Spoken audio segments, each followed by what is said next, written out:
नमस्ते, मी doctor Ranjit Pawara. आज दिनांक 25 जून 2024 रोजी आमच्या हॉस्पिटलला मातोश्री मॅटर्निटी हॉस्पिटलला एका मातेने 3 मुलांना एक साथ जन्म दिला। ही डिलिव्हरी खूप जोखमीची होती, कारण याच्यामध्ये असं होतं की पहिले दोघं बाळ हे सरळ होते आणि तिसरं बाळ हे आडवं असलं ते आम्हाला सोनोग्राफीमध्ये दाखवण्यात आलेलं होतं आणि ते आडवंच होतं। पण मी स्वतः आणि आमचे असिस्टंट मोठे असिस्टंट डॉक्टर रवींद्र पावरा आणि आमच्या स्टाफ नर्स सविता पावरा व बाकी आमची 2-3 सिस्टर या सर्वांच्या टीम मिळून ही डिलिव्हरी खूप चांगल्या पद्धतीने नॉर्मल डिलिव्हरी करण्यात आली।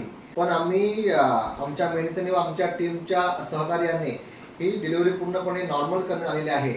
याच्यामुळे नातेवाईकांचा पण खूप खूप आभार की त्यांनी आमच्यावर विश्वास दाखवला। थँक्यू टू सर्व मातोश्री टीमला आणि थँक्यू सर्व समाजाला व सर्व श्रीपुरवासियांना।